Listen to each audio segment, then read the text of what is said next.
పద్మమ్మ బాధను తెలుసుకొని జ్యోతి అయితే పద్మమ్మతో అడుగుతుంది. ఇక పద్మమ్మ అయితే జరిగిందంతా చెప్తుంది. ఇక ఆ పిల్లగాని ఫోటో చూపించి వాళ్ళు పెళ్ళైనా సరే పర్వాలేదు ఆనందిని చదివిస్తాము అని వాళ్ళు అన్నారమ్మా.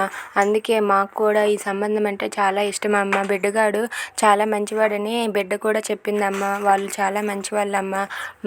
మా మా పెనిమిటి అక్కడే పనిచేసేవాడమ్మా అని చెప్పి అంటూ ఉంటుంది. అది విని జ్యోతి అయితే నేను కుట్టికి పెళ్ళి అంటే నేను ఫస్ట్ కుట్టి లా గురించి ఆలోచించాను. తను చదువు మధ్యలోనే ఆగిపోతుందని ఆలోచించాను. కానీ మీరు తను పెళ్ళయ్యాక కూడా వాళ్ళు చదివిస్తానని చెప్పిన తర్వాత ఈ పెళ్ళి చేసుకోవడం చాలా మంచిదే అని చెప్పి నేనైతే ఆలోచించాను. సరేలే కుట్టికి నేను చెప్తాను, ఎలాగైనా సరే కుట్టిని నేను ఒప్పిస్తానని చెప్పి జ్యోతి పద్మమ్మతో అంటూ ఉంటుంది. అది విని పద్మమ్మ అయితే అవునమ్మా, నీకు చెప్పుకుంటే నువ్వైనా సరే చెప్తావు కదా, నీ మాట బిడ్డ వింటుంది.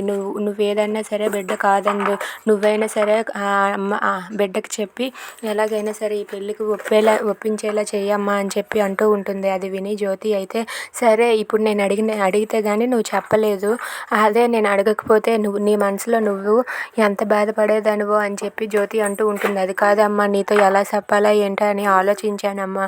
సరేలే ఏదో ఒకటి ఇప్పుడు చెప్పావు కదా, నేను కుట్టితో మాట్లాడతానులే. కుట్టితో మాట్లాడి తన్ని ఎలాగైనా సరే ఒప్పించే ప్రయత్నం నేను చేస్తాను. తర్వాత తన ఇష్టం అని చెప్పి అంటూ ఉంటుంది. అది విని పద్మమ్మ అయితే జ్యోతమ్మ మాట బిడ్డ వింటుంది. జ్యోతమ్మ ఏం చెప్తే అది చేస్తుంది.